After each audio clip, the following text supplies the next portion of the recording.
C KPSC full form ಅನ್ನು ಇದು ಮಾಡಿದ್ರೆ what is the most important thing? Service. ಇಲ್ಲಿ ಯಾರ್ಯಾರು ಸರ್ವಿಸ್ ಓರಿಯೆಂಟೇಷನ್ ಇಟ್ಕೊಂಡು ಬಂದಿದ್ದೀರಿ ಕೈ ಎತ್ತಿ. ಒಂದು ಕೆಲಸ ಬೇಕು ಅಂತ UPSC KPSC ಎಕ್ಸಾಮ್ ಬರೆದ್ರೆ ಪಾಸ್ ಆಗೋದು ಸುಲಭ ಅಲ್ಲ. It is not that easy to pass if you want to get a job. ಸಾವಿರಾರು ದಾರಿಗಳಿದ್ದಾವೆ ಕೆಲಸ ಮಾಡಲಿಕ್ಕೆ. UPSC KPSC ಬರೆದು ಒಂದು ಕೆಲಸ ಹುಡ್ಕೋಬೇಕು ಅನ್ನೋದು ಏನಿಲ್ಲ. ಪ್ರೈವೇಟ್ ಸೆಕ್ಟರ್ ಇವತ್ತು ಬೆಳೆದಿದೆ. ನಾವು ಇವತ್ತು government offers only 1% of the jobs in the market. ಮೊದಲಂದ್ರೆ ಇತ್ತು ಬರೀ ಗೌರ್ಮೆಂಟ್ ಕೆಲಸ ಅಷ್ಟೇ, ಪ್ರೈವೇಟ್ ಕೆಲಸಗಳು ಇರಲಿಲ್ಲ. ಸೊ ಕೆಲಸಕ್ಕೋಸ್ಕರ ನಾನು UPSC KPSC ಎಕ್ಸಾಮ್ ಬರಿತೀನಿ ಅಂದರೆ that is not a motivating factor. ನೀವು ಈ ಪ್ರೋಸೆಸ್ನಲ್ಲಿ ಇರ್ಲಿಕ್ಕೆ ಆಗೋದಿಲ್ಲ. ನಾನು ಬರೆದು ಕೊಡ್ತೇನೆ. ಯಾಕೆಂದ್ರೆ ಏನಾಗುತ್ತೆ, ಒಂದು ಕೆಲಸ ಅಂತ ಬಂದಾಗ ಒಂದ್ಸತಿ ನಿಮ್ಮ ಕೈಲಿ ಆಗ್ಲಿಲ್ವಾ, ನೂರಾರು ಆಪ್ಷನ್ ನಿಮಗೆ ಕಾಣ್ತದೆ. The first and the foremost thing, ನಾನು ಅಸ್ಯೂಮ್ ಮಾಡ್ತಾ ಇದ್ದೀನಿ ತಾವೆಲ್ಲ UPSC KPSC ಆಸ್ಪಿರೆಂಟ್ಸ್ ಅಂತೇಳಿ, ಅದಕ್ಕೆ ಆ ರೀತಿ ಮಾತಾಡ್ತಾ ಇದ್ದೀನಿ ನಾನು. ನೀವು ಈ ಪ್ರೋಸೆಸ್ಗೆ ಎಂಟರ್ ಆಗಬೇಕು ಅಂದರೆ first and the most important motivating factor should be service. ಇಲ್ಲ ಅಂದರೆ ಈ ಪ್ರೋಸೆಸ್ಸನ್ನು ಸಸ್ಟೈನ್ ಮಾಡೋದು ಅಷ್ಟು ಈಸಿ ಅಲ್ಲ. ಪವರ್ಗೋಸ್ಕರನೋ ದುಡ್ಡುಗೋಸ್ಕರನೋ ಕೆಲಸಕ್ಕೋಸ್ಕರನೋ ನೀವು ಈ ಪ್ರೋಸೆಸ್ಗೆ ಎಂಟರ್ ಆಗ್ತೀರಾ ಅಂದರೆ ನಾನು ಬರ್ಕೊಡ್ತೇನೆ, ನೀವು ಜರ್ನಿಯನ್ನು ಕಂಪ್ಲೀಟ್ ಮಾಡೋದಿಲ್ಲ. ನಿಮ್ಮಲ್ಲಿ ಆ ಸರ್ವಿಸ್ನ ಮೋಟಿವ್, ಈ ದೇಶ ನಂದಪ್ಪ, ನಾನೇನೋ ಮಾಡಬೇಕು, ಈ ದೇಶ ಕಟ್ತಕ್ಕಂಥ ಕೆಲಸದಲ್ಲಿ ನನ್ನದೊಂದು ಭಾಗ ಇರಬೇಕು, ಈ ದೇಶದ ಪ್ರಗತಿಯ ಜರ್ನಿಯಲ್ಲಿ ನನ್ನದೊಂದು ರೋಲ್ ಇರಬೇಕು ಅನ್ನೋ ಮೋಟಿವೇಶನ್ ಇದ್ದರೆ ಮಾತ್ರ ದಯವಿಟ್ಟು ತಾವು ಈ ಪ್ರೋಸೆಸ್ಗೆ ಬರಬೇಕು. ಬಂದರೆ ಮಾತ್ರ ನಿಮ್ಗೇನಾದ್ರು ಮಾಡಲಿಕ್ಕೆ ಆಗ್ತದೆ. This is the first thing about UPSC and KPSC that you should know. ಸುಮ್ಮನೆ ನಾನು ಒಂದು ಕೆಲಸಕ್ಕೆ ಬರ್ತೀನಿ ಅಂದರೆ ಸಾಧ್ಯನೇ ಇಲ್ಲ. Next, KPSC UPSC process entry ಆಗೋದು ಭಾಳ ಸುಲಭ. ಯಾವ ಎಂಟ್ರೆನ್ಸ್ ಎಕ್ಸಾಮ್ ಇಲ್ಲ ಪ್ರೋಸೆಸ್ ಎಂಟ್ರ್ ಆಗಲಿಕ್ಕೆ. ₹100 ಎಕ್ಸಾಮ್ ಫೀಸ್ ಕಟ್ಟಿ ಯಾರು ಬೇಕಾದರೂ ಎಕ್ಸಾಮ್ ಬರೀಬೋದು. ಆದರೆ ಹೊರಗೆ ಹೋಗೋದಿದೆಯಲ್ಲ, ನನಗೆ ಕರೆಕ್ಟ್ ತುಂಬ ಚೆನ್ನಾಗಿ ನೆನಪಿದೆ. ನಾವು ಈ ಪ್ರೋಸೆಸ್ ಸ್ಟಾರ್ಟ್ ಮಾಡ್ಬೇಕಾದ್ರೆ ಒಬ್ರು ಹೇಳಿದ್ದು ತಪಸ್ಸೆ ಅದು. ಎಷ್ಟು ಜನ UPSC ಎಕ್ಸಾಮನ್ನು ಬರೀತಾರೆ? ಯಾರಾದ್ರೂ ಒಬ್ರು ಗೆಸ್ ಮಾಡ್ಬೋದಾ ನಂಬರ್?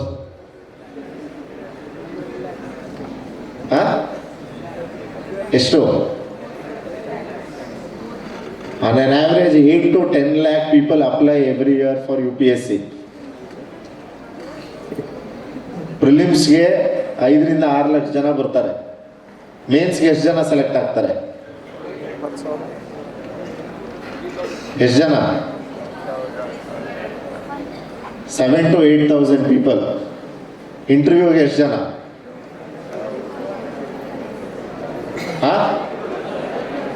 1:2.5. ಅಂದರೆ ಯೂಶಲಿ ನಮ್ಮದು 600-700 ವೇಕೆನ್ಸಿ ಇರುತ್ತೆ. ಒಂದು 2,000 ಜನ, 1,800 1,500 2,000 ಸೆಲೆಕ್ಟ್ ಆಗೋದು. ಸೊ 10 ಲಕ್ಷಕ್ಕೂ 600ಗೂ ಏನಾಯ್ತು ರೇಷಿಯೋ?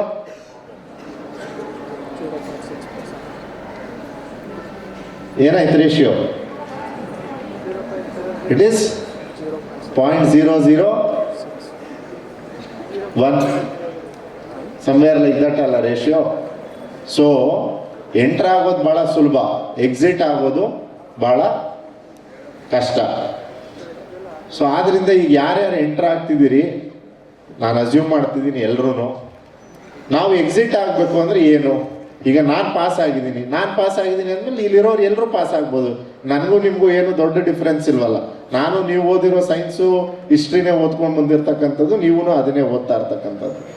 ಸೊ ಏನು ಪಾಸ್ ಆಗೋವ್ರಿಗೂ ಕ್ಲಿಯರ್ ಮಾಡದೇ ಇರೋವ್ರಿಗೂ ದ ಮೇಜರ್ ಡಿಫ್ರೆನ್ಸ್ ಏನಾಗ್ತದೆ ಅಂದರೆ, ಫಸ್ಟ್ ಥಿಂಗ್ ಮೋಟಿವೇಶನ್ ಭಾಳ ಸ್ಟ್ರಾಂಗ್ ಆಗಿರ್ತದೆ ಕ್ಲಿಯರ್ ಮಾಡ್ತಕ್ಕಂಥ ಕ್ಯಾಂಡಿಡೇಟ್ಸ್ನಲ್ಲಿ. ಆ ಮೋಟಿವೇಶನ್ ಇಂಟರ್ನಲ್ ಫ್ಯಾಕ್ಟರ್ಸ್ ಆಗಿರ್ತದೆ. ಅವ್ರು ಯಾವುದೋ ಒಂದು ಎಕ್ಸ್ಟರ್ನಲ್ ಮೋಟಿವೇಶನ್ನಿಂದನೋ ಎಕ್ಸ್ಟರ್ನಲ್ ಪ್ರೆಷರಿಂದನೋ ಪ್ರಿಪ್ರೇಷನ್ ಮಾಡೋದಿಲ್ಲ ಈ ಎಕ್ಸಾಮ್ಗೆ. That is the most important thing. Second thing, very very important, most important quality perseverance ಇರ್ತದೆ. ನಾನು 2 ವರ್ಷ ಬರೀಲಿ, 3 ವರ್ಷ ಬರೀಲಿ, 4 ವರ್ಷ ಬರೀಲಿ, ಎಷ್ಟೋ ಜನ 5 ಅಟೆಂಪ್ಟ್ 6 ಅಟೆಂಪ್ಟ್ ಪರ್ಸ್ಯೂ ಮಾಡ್ತಾರೆ exam with utmost interest and dedication. ಆ ಪರ್ಸಿವರೆನ್ಸ್ ಇಲ್ಲ ಅಂದರೆ ಅಷ್ಟು ಸುಲಭ ಅಲ್ಲ. ಯಾರ್ಯಾರು ಈ ಎಕ್ಸಾಮ್ನ ಕ್ಲಿಯರ್ ಮಾಡ್ತಾರಲ್ಲ ಅವರಲ್ಲಿ ಆ ಪರ್ಸಿವರೆನ್ಸ್ 100% ಇದ್ದೇ ಇರ್ತದೆ.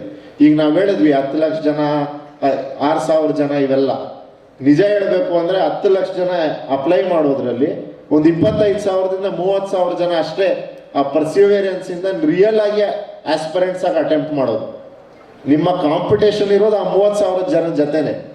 ಇನ್ನು ಮಿಗ್ದವರೆಲ್ಲ ಹೆಸರಿಗೆ ನಾನು UPSC ಬರಿತಾ ಇದ್ದೀನಿ, KPSC ಬರಿತಾ ಇದ್ದೀನಿ, ಫ್ಯಾಮಿಲಿ ಪ್ರೆಷರ್ಗೆ ಬಂದಿರತಕ್ಕಂಥವ್ರು ಈ ಥರ ಇರ್ತಾರೆ. ಸೊ ನಿಮ್ಮ ಕಾಂಪಿಟೇಷನ್ ಇರೋದು ನಾವು 30,000 ಜನ. ಈ ಪರ್ಸಿವಿಯರೆನ್ಸ್ ಇದ ಮೇಲೆ ನೆಕ್ಸ್ಟ್ ಏನು, ಸ್ಟ್ರಾಟರ್ಜಿ ಇರಬೇಕು. ಏನು ಕ್ಲಿಯರ್ ಡಿಫ್ರೆನ್ಸು ಕ್ಲಿಯರ್ ಆಗೋರ್ಗು ಆಗದೆ ಇರೋರ್ಗು from day 1 they will have their own strategy. ಈ ಸ್ಟ್ರಾಟರ್ಜಿಯನ್ನು ಸುಮ್ಮನೆ ಯಾರಿಂದ ನಾವು ಕಾಪಿ ಪೇಸ್ಟ್ ಮಾಡಿರೋದಿಲ್ಲ, ಯಾವುದೋ ಒಂದು ಕೋಚಿಂಗ್ ಸೆಂಟರ್ ಅವ್ರು ಹೇಳೋದನ್ನ ಕೇಳೋದಲ್ಲ. ನೀವು ನಿಮ್ಮ ಸ್ಟ್ರೆಂತ್ ನಿಮ್ಮ ವೀಕ್ನೆಸ್ ಮೇಲೆ ನಿಮ್ಮದೇ ಒಂದು ಸ್ಟ್ರಾಟರ್ಜಿ ಇರಬೇಕು. ನಿಮ್ಮ ಸ್ಟ್ರೆಂತ್ ಏನು, ನಿಮ್ಮ ವೀಕ್ನೆಸ್ ಏನು, ಎಕ್ಸಾಮ್ ಏನನ್ನ ಡಿಮ್ಯಾಂಡ್ ಮಾಡ್ತದೆ, ಯಾವುದು ನಿಮ್ಮ ಸ್ಟಡಿ ಮೆಟೀರಿಯಲ್ಸ್, ಈ ಸ್ಟ್ರಾಟರ್ಜಿ ಇರಬೇಕು. ಈ exam is about smart work. Exam clear ಮಾಡಕ್ಕೆ ಬಂದಿದ್ದೀರಿ, ಫಸ್ಟ್ ಥಿಂಗ್ ಈ ಸ್ಟ್ರಾಟರ್ಜಿಯಲ್ಲಿ ನೀವು PhD ಮಾಡಲಿಕ್ಕೋ ಡಿಗ್ರಿ ಪಾಸ್ ಮಾಡಲಿಕ್ಕೋ ಬಂದಿಲ್ಲ. Your focus is clearing the exam ಅಷ್ಟೇ. ನಮಗೆ ಭಾಳ ಚೆನ್ನಾಗಿ ನಮ್ಮ ಮೆಂಟರ್ಸ್ ಹೇಳೋರು, ಅಪ್ಪ ನೀನು ಎಕ್ಸಾಮ್ ಬರೆದು ನೆಕ್ಸ್ಟ್ ಡೇ ಮರ್ತುಬಿಟ್ರು ನಮಗೆ ಪರವಾಗಿಲ್ಲ ಇದನ್ನೆಲ್ಲ, but your focus is that exam. ಆ 3 hours, ಆ 2 hours ಪ್ರಿಲಿಮ್ಸ್, ಅದಕ್ಕೆ ಏನು ಸ್ಟ್ರಾಟರ್ಜಿ ಇರಬೇಕು? ನಿಮ್ಮ study material should be single source. ಈ ಎಕ್ಸಾಮ್ನ ಕೀ ಮಲ್ಟಿಪಲ್ ಸೋರ್ಸಸ್ ಮೇಲೆ ಡಿಪೆಂಡ್ ಆಗಬಾರ್ದು, ಒಂದು ವಂಡರ್ಫುಲ್ ಮೆಟೀರಿಯಲ್ ಮೇಲೆ ನೀವು ಡಿಪೆಂಡ್ ಆಗಬೇಕು. Next second thing, revision. ಒಂದು ಸಬ್ಜೆಕ್ಟ್ ಬಗ್ಗೆ 10 ಬೇರೆ ಬೇರೆ ಪುಸ್ತಕ ಓದೋದಲ್ಲ, ಒಂದು ವಿಷಯದ ಬಗ್ಗೆ ಒಂದು ಪುಸ್ತಕನ 10 ಸರಿ ಓದಬೇಕು. That is the main thing about this exam, revision. Next, ನಿಮ್ಗೆ ಎಷ್ಟು ನಾಲೆಡ್ಜ್ ಇದೆ ಅನ್ನೋದಲ್ಲ ಇಲ್ಲಿ, ನೀವು ಯಾವ ರೀತಿ ಅದನ್ನು ಪ್ರೆಸೆಂಟ್ ಮಾಡ್ತೀರಾ ಅನ್ನೋದು. ನಿಮ್ಮ ಮೇನ್ಸ್ ಇರ್ಬೋದು, ನಿಮ್ಮ ಇಂಟರ್ವ್ಯೂ ಇರ್ಬೋದು, it is more a test of your presentation and your analysis rather then knowledge. ಅಂದರೆ ಆ 3 hours ಅಲ್ಲಿ ಒಂದು ಕ್ವಶನ್ನು 150 ವರ್ಡ್ ಇರುತ್ತೆ, ಇನ್ನೊಂದು ಕ್ವಶನ್ 250 ವರ್ಡ್ ಇರುತ್ತೆ. 20 ಕ್ವಶನ್ ಅಲ್ಲಿ 10 ಕ್ವಶನ್ 150 ವರ್ಡ್, ಇನ್ನು 10 ಕ್ವಶನ್ 250 ವರ್ಡ್. ನಿಮಗಿರೋ ನಾಲೆಡ್ಜನ್ನು ಹೆಂಗೆ ನೀವು 150 ವರ್ಡ್ 250 ವರ್ಡ್ನಲ್ಲಿ ಪ್ರೆಸೆಂಟ್ ಮಾಡ್ತೀರಾ? ಸೊ ನಿಮ್ಮ ಪ್ರೆಸೆಂಟೇಷನ್ ಸ್ಕಿಲ್ ಇದನ್ನ ಹೇಗೆ ಇಂಪ್ರೂವ್ ಮಾಡ್ಕೋಬೇಕು? ಬರಿಬೇಕು, ಡೇ ನೈಟ್ ಬರಿಬೇಕು ಈ ಎಕ್ಸಾಮ್. ಈಗ ಒಂದು ಟಾಪಿಕನ್ನು ನೀವು ಎತ್ಕೊಂಡ್ರೆ ನೀವು ಯಾವ ರೀತಿ ಪ್ರಿಪೇರ್ ಆಗ್ಬೇಕಂದ್ರೆ, ನಿಮ್ಮ ಹತ್ರ ಲಾಸ್ಟ್ 10 year ಕ್ವಶನ್ ಪೇಪರ್ ಇರಬೇಕು. ಒಂದು ಟಾಪಿಕ್ ಮೇಲೆ ಏನು ಪ್ರಿಲಿಮ್ಸ್ ಕ್ವಶನ್ ಬಂದಿತ್ತು ಲಾಸ್ಟ್ ಇಯರ್. ಸೊ ಏನೇ ಟಾಪಿಕ್ ಓದಬೇಕಾದ್ರೂ ನೀವು ನನಗೆ ಈ ಟಾಪಿಕ್ ಮೇಲೆ ಪ್ರಿಲಿಮ್ಸ್ನಲ್ಲಿ ಏನು ಕ್ವಶನ್ ಕೇಳ್ಬೋದು ಅವರು, ನಿಮ್ಮ ಓರಿಯೆಂಟೇಷನ್ ಇದಾಗಿರ್ಬೇಕು. ನೆಕ್ಸ್ಟ್, ಲಾಸ್ಟ್ 10 years ಅಲ್ಲಿ ಮೇನ್ಸ್ ಪೇಪರ್ ಏನು ಬಂದಿತ್ತು.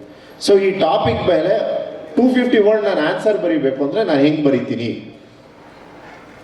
ನಿಮ್ಮ ನೋಟ್ಸ್ ಮೇಕಿಂಗು ಇದೇ ಥರ ಇರಬೇಕು, ನೀವು ಒಂದು ವಿಷಯವನ್ನು ಅನಲೈಸ್ ಮಾಡೋ ರೀತಿ ಇದೇ ಥರ ಇರಬೇಕು, ನೀವು ಏನೇ ಓದಿದ್ರು ಥಿಂಕ್ ಮಾಡೋದು ಈ ರೀತಿ ಇರಬೇಕು.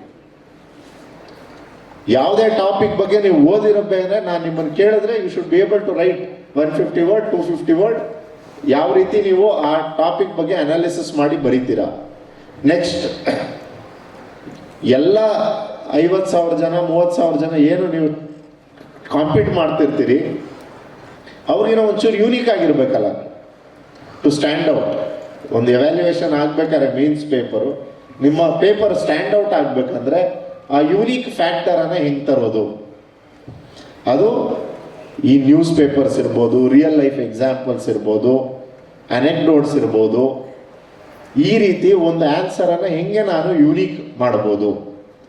This should be part of your preparation. ಈ perseverance, dedication and the strategy ಇಷ್ಟಿದ್ದ ಮೇಲೆ one more important factor is mental balance. Mental balance ಅಂದ್ರೇನು? Lots of ups and downs ಆಗ್ತದೆ ಈ ಎಕ್ಸಾಮ್ನಲ್ಲಿ. ಈಗ ನಾನು ಪ್ರಿಪೇರ್ ಆಗಬೇಕಾದ್ರೆ ನಾನು RV ಕಾಲೇಜ್ನಲ್ಲಿ ಪಾಸ್ಔಟ್ ಆದವರು. ನನ್ನ ಜೊತೆ ಓದ್ದವರು 150ರಿಂದ 160 ಜನ US ನಲ್ಲಿ ಹೋಗಿ ಸೆಟ್ಲ್ ಆದರು. ನಾವಿಲ್ಲಿ ಬೆಳಗ್ಗೆ ರಾತ್ರಿ ಕಷ್ಟಪಟ್ಟು ಓದಬೇಕಾದ್ರೆ ಅವರೆಲ್ಲ ಆಲ್ರೆಡಿ ಒಳ್ಳೊಳ್ಳೆ ಜಾಬ್ನಲ್ಲಿ ಒಳ್ಳೊಳ್ಳೆ ಸ್ಯಾಲ್ರಿಯಲ್ಲಿ ಅವ್ರ ಜೀವನ ಎಲ್ಲ ಮುಂದಕ್ಕೆ ಹೋಗ್ತಿತ್ತು.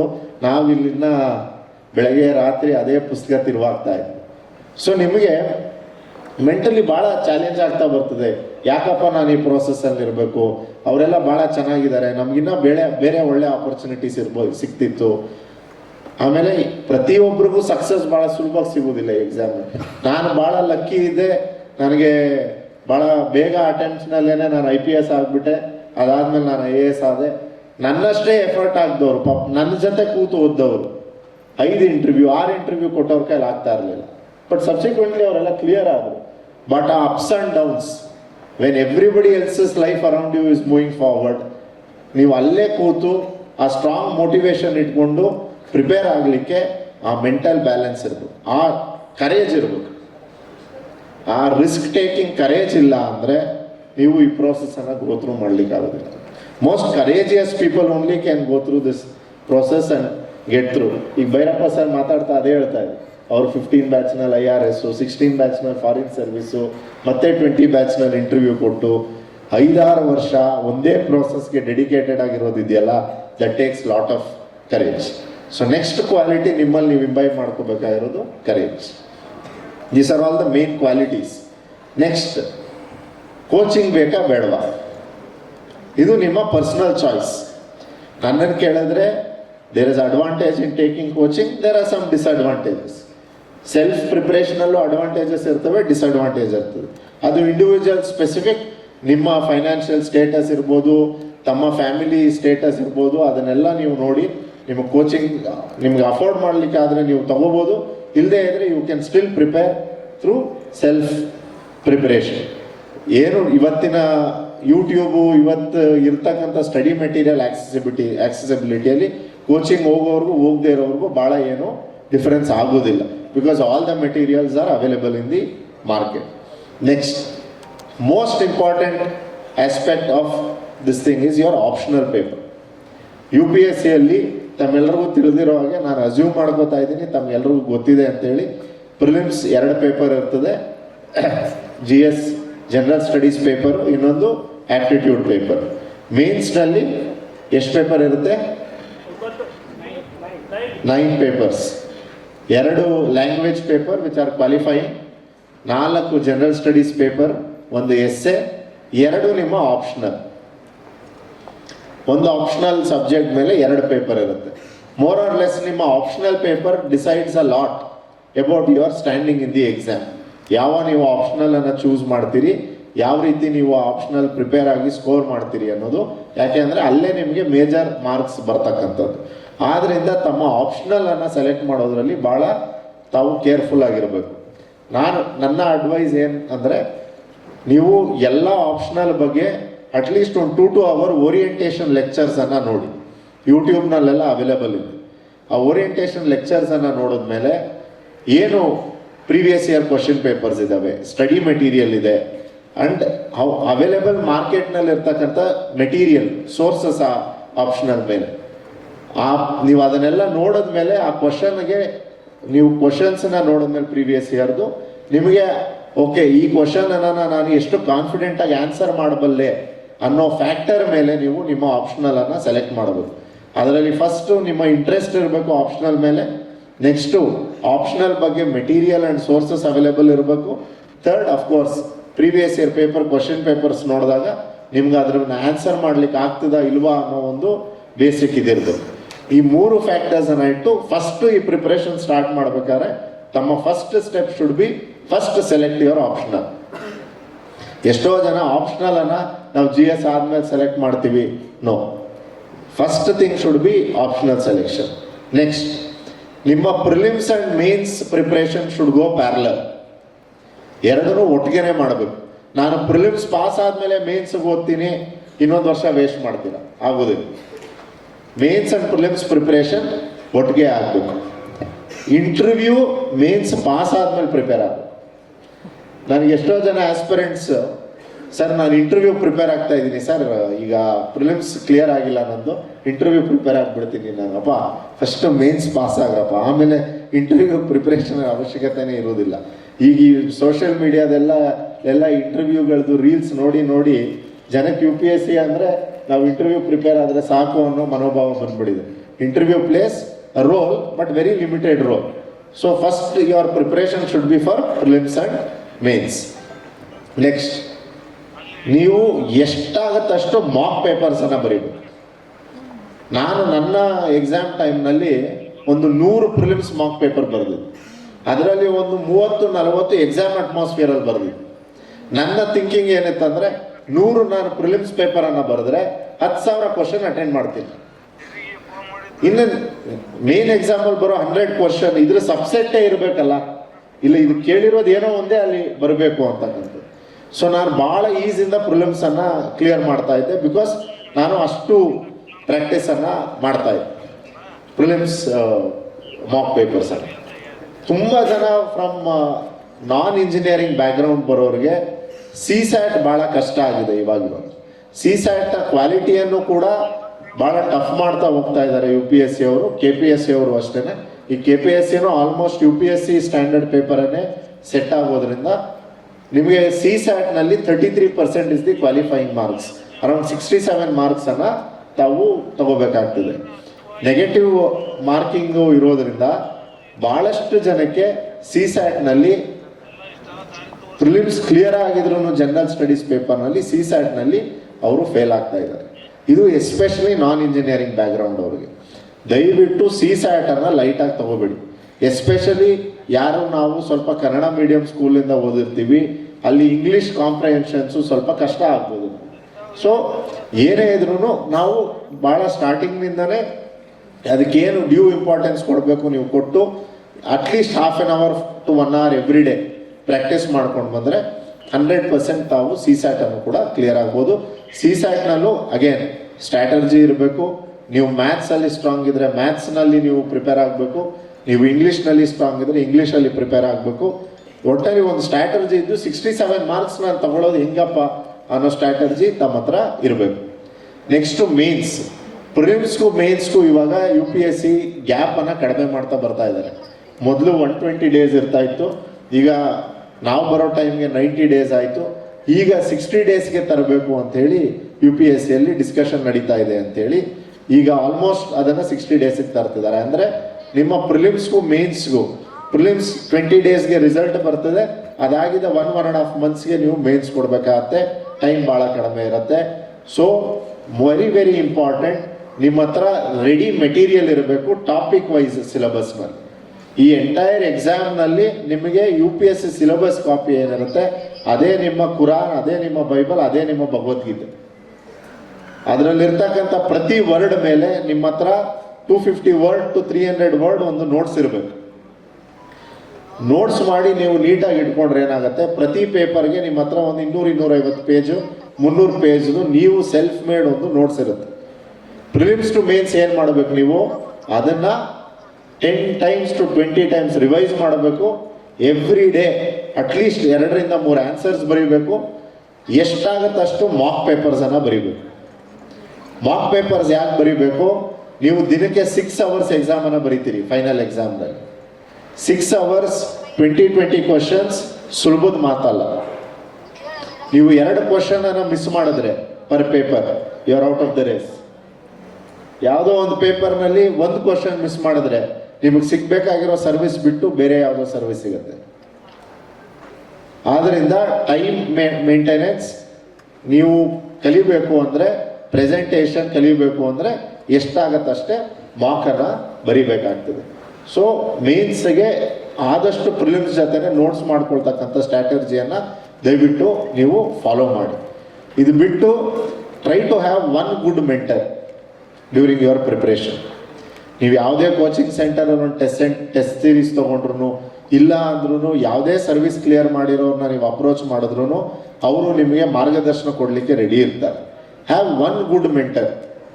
ಯಾರ ಹತ್ರ ನೀವು ಏನಾದರೂ ತಪ್ಪಾಗ್ತಿದ್ರೆ, ಯಾವುದಾದ್ರು ಸ್ಟ್ರಾಟರ್ಜಿ ವರ್ಕ್ ಆಗ್ತಿಲ್ಲ ಅಂದರೆ ಒಂದು ಫೀಡ್ಬ್ಯಾಕ್ ತಗೊಳ್ಳಿಕ್ಕೆ. ಇಷ್ಟೆಲ್ಲ ನೀವು ಕ್ಲೀನಾಗಿ ಸ್ಟ್ರಾಟರ್ಜಿ ಮಾಡಿದ್ರೆ 100% ಪ್ರತಿಯೊಬ್ಬರಿಗೂ ಒಂದು ಫೇರ್ ಚಾನ್ಸ್ ಇರ್ತದೆ. ನಿಮ್ಮ ಈ UPSC KPSC ಎಕ್ಸಾಮ್ನ ಯೂನಿಕ್ನೆಸ್ ಏನಪ್ಪ ಅಂದರೆ, ನಿಮ್ಮ ಪಾಸ್ಟ್ ಡಿಗ್ರಿ ಮ್ಯಾಟ್ರ್ ಆಗೋದಿಲ್ಲ.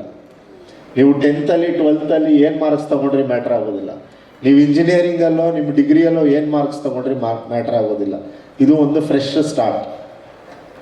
ನೀವು ಡೆಡಿಕೇಟೆಡ್ ಆಗಿ ಕೂತಿ ಓದಿದ್ರೆ, ನಾನು ಪಾಸ್ ಆಗೋವರೆಗೂ ಬಿಡೋದಿಲ್ಲಪ್ಪ ಅಂದರೆ 100% ಪಾಸ್ ಆಗ್ತಾರೆ. ನಾನು ಎಷ್ಟೋ ಜನ ಸೆಕೆಂಡ್ PUCಯಲ್ಲಿ ಜಸ್ಟ್ ಪಾಸ್ ಆಗಿರೋರು UPSCಯಲ್ಲಿ ಟಾಪರ್ಸ್ ಆಗಿರ್ತಕ್ಕಂಥದ್ದನ್ನು ನೋಡಿದ್ದೀವಿ. ಡಿಗ್ರಿಯಲ್ಲಿ ಅಷ್ಟು ಒಳ್ಳೆ ಮಾರ್ಕ್ಸ್ ತಗೊಳ್ದೇ ಇರೋರು ಇಲ್ಲಿ ಮಾರ್ಕ್ಸ್ ತಗೊಂಡಿರೋದನ್ನು ನೋಡಿದ್ದೀವಿ.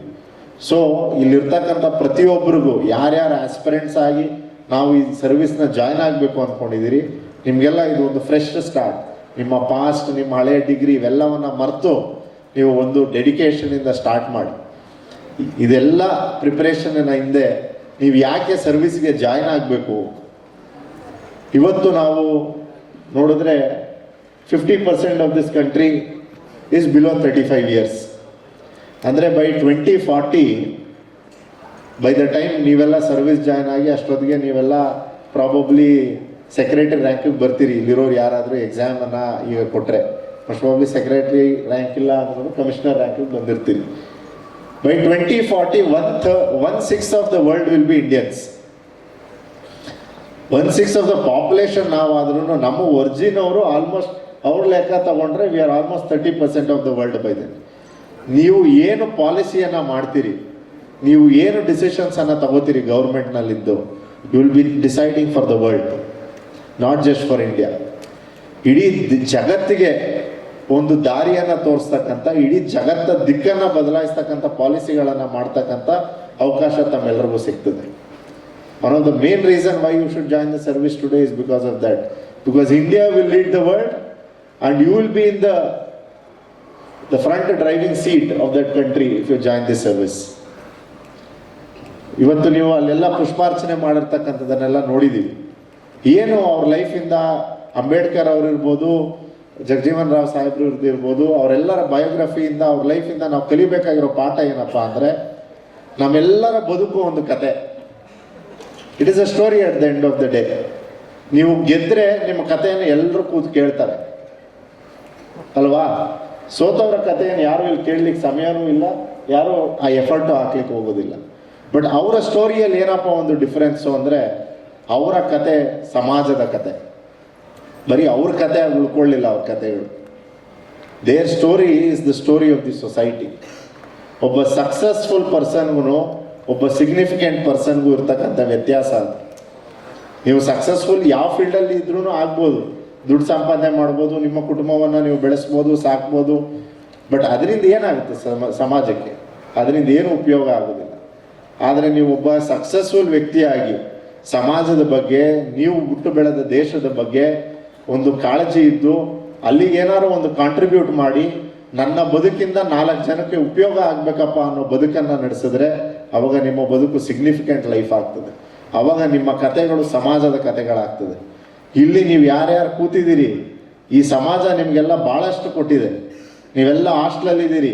ಯಾರೋ ಒಬ್ಬ ಟ್ಯಾಕ್ಸ್ ಪೇಯರ್ ಮನಿಯಿಂದ ನಿಮಗೆ ನಾವು ಸರ್ಕಾರ ನಿಮಗೆ ಊಟ ಕೊಡ್ತಾ ಇರ್ತಕ್ಕಂಥದ್ದು, ಯೂನಿಫಾರ್ಮ್ ಕೊಡ್ತಾ ಇರ್ತಕ್ಕಂಥದ್ದು, ಪುಸ್ತಕ ಕೊಡ್ತಾ ಇರ್ತಕ್ಕಂಥದ್ದು. ಎಲ್ರಿಗಿನ ಹೆಚ್ಚಿನ ಜವಾಬ್ದಾರಿ ನಿಮಗೆ ನಮಗೆ ಇದೆ, ಸಮಾಜಕ್ಕೆ ವಾಪಸ್ಸು ಕೊಡಬೇಕಾಗಿರ್ತಕ್ಕಂಥದ್ದು. ಇದೆಲ್ಲದಕ್ಕೂ ಒಂದು ಅರ್ಥ ಸಿಗಬೇಕು ಅಂದರೆ ಇಲ್ಲಿರ್ತಕ್ಕಂಥ ನಿಮ್ಮೆಲ್ಲರ ಬದುಕು ಸಿಗ್ನಿಫಿಕೆಂಟ್ ಬದುಕಾಗಬೇಕು. ನೀವು ಬದುಕೋ ರೀತಿ, ನೀವು ಬದುಕೋ ದಾರಿ 4 ಜನಕ್ಕೆ ಅದರಿಂದ ಏನಾದ್ರು ಉಪಯೋಗ ಆಗಬೇಕು. ಆ ರೀತಿ ಉಪಯೋಗ ಆಗಲಿಕ್ಕೆ ಅವಕಾಶ ಮಾಡಿಕೊಡ್ತಕ್ಕಂಥ one of the best careers ಯಾವುದಾದ್ರೂ ಇದ್ದರೆ ಅದು UPSCಯಲ್ಲಿ, KPSCಯಲ್ಲಿ ನೀವು ಯಾವುದೇ ಸರ್ವಿಸಿಗೆ ಜಾಯ್ನ್ ಆದ್ರೂ ಭಾಳಷ್ಟು ಒತ್ತಡಗಳಿರ್ತದೆ. ನೀವು ಅಂದ್ಕೊಂಡಿದ್ದೆಲ್ಲ ಮಾಡ್ಲಿಕ್ಕೆ ಆಗದೆ ಇರ್ಬೋದು, ರಾಜಕೀಯ ಒತ್ತಡಗಳಿರ್ಬೋದು. ಬೆಳಗ್ಗೆಯಿಂದ ರಾತ್ರಿ ಜನ ನಿಮಗೆ ಬೈಬೋದು, ಬೆಳಗ್ಗೆಯಿಂದ ರಾತ್ರಿ ನಾವು ಬೈಸ್ಕೋತೀವಿ, ಜನ ನಿಮ್ಮನ್ನು ಪ್ರಶ್ನೆ ಮಾಡ್ತಾರೆ. ಬಟ್ ಅದೆಲ್ಲದರ ಮಧ್ಯೆ ಯಾರೋ ಒಬ್ಬರ ಮುಖದ ಮೇಲೆ ನಗುವನ್ನು ತರಿಸ್ತಕ್ಕಂಥ ಒಂದು ಅವಕಾಶ, ಏನಾದರೂ ಒಂದು ಸೇವೆ ನಿಮಗೆ ಕೊಡ್ತದೆ, ಒಂದು ವೃತ್ತಿ ನಿಮಗೆ ಕೊಡ್ತದೆ ಅಂದರೆ ಅದು KPSC, UPSC ಸರ್ಕಾರಿ ಸೇವೆಗಳು ಮಾತ್ರ. ಅದನ್ನು ಮರಿಬೇಡಿ. 4 ಜನರ ಬದುಕನ್ನು ಬದಲಾಯಿಸ್ತಕ್ಕಂಥ ಶಕ್ತಿಯನ್ನು ಗೆಳಿಸ್ಕೊಳ್ಳೋ ಆಸೆ, ಕನಸು ನಿಮ್ಗಲ್ಲಿದ್ದರೆ UPSC, KPSC ನಿಮ್ಮನ್ನು ಕೈ ಬೀಸಿ ಕರೀತಾ ಇದೆ. ಯಾರ ಮುಲಾಜು ಇಲ್ಲದೆ ನೀವು ಎಕ್ಸಾಮನ್ನು ಕಟ್ಟಿ, ನಾನು ಬರೀ 100 ರೂಪಾಯಿ ಕಟ್ಟಿದ್ದೀನಿ UPSC ಎಕ್ಸಾಮ್ಗೆ, 1 ರೂಪಾಯಿ ಯಾರಿಗೂ ಕೊಟ್ಟಿಲ್ಲ, ಯಾರ ಕೈಕಾಲು ಕಟ್ಟಿಲ್ಲ, ಯಾರನ್ನು ನಾನು ಕೇಳಲಿಲ್ಲ. ನಾನು ಕಷ್ಟಪಟ್ಟೆ, UPSC ನನಗೆ ಕೊಟ್ಟ ಅವಕಾಶ, ಇವತ್ತು ನಾನು ಈ ವೇದಿಕೆ ಮೇಲೆ ಬಂದು ಕೂತಿದ್ದೀನಿ. ಇವತ್ತುವರೆಗೂ ನಾವು ಯಾರ ಹತ್ರ ಹೋಗಿ ಏನು ಕೈಕಾಲು ಕಟ್ಟಬೇಕಾಗಿರಲಿಲ್ಲ. ವಿದ್ಯೆಗಿರ್ತಕ್ಕಂಥ ಶಕ್ತಿ ಅದು. ಆ ಶಕ್ತಿಯಿಂದ ತಾವೆಲ್ಲ ಹೋಗಿ ಆ ಶಕ್ತಿಯಿಂದ ತಮಗೂ ಈ ವೇದಿಕೆ ಆಗ್ತಕ್ಕಂಥ ಎಲ್ಲ ಸೌಲಭ್ಯ ಅವಕಾಶಗಳು ಸಿಗಲಿ ಅಂತ ಕೇಳ್ತಾ, ನಿಮ್ಮೆಲ್ಲರ ಬದುಕು ಏನು ಈ ಸಮಾಜ ನಿಮಗೆ ಕೊಟ್ಟಿದೆ ವಾಪಸ್ಸು ನೀವೆಲ್ಲ ಕೊಡ್ತೀರಿ ಈ ಸಮಾಜಕ್ಕೆ ಅಂತಕ್ಕಂಥ ಒಂದು ನಾನು ಆಸೆಯನ್ನು ಇಟ್ಕೊಂಡು ನನ್ನ ಮಾತನ್ನು ಮುಗಿಸ್ತಾ ಇದ್ದೇನೆ. ಜೈ ಹಿಂದ್, ಜೈ ಕರ್ನಾಟಕ, ಜೈ ಭೀಮ್.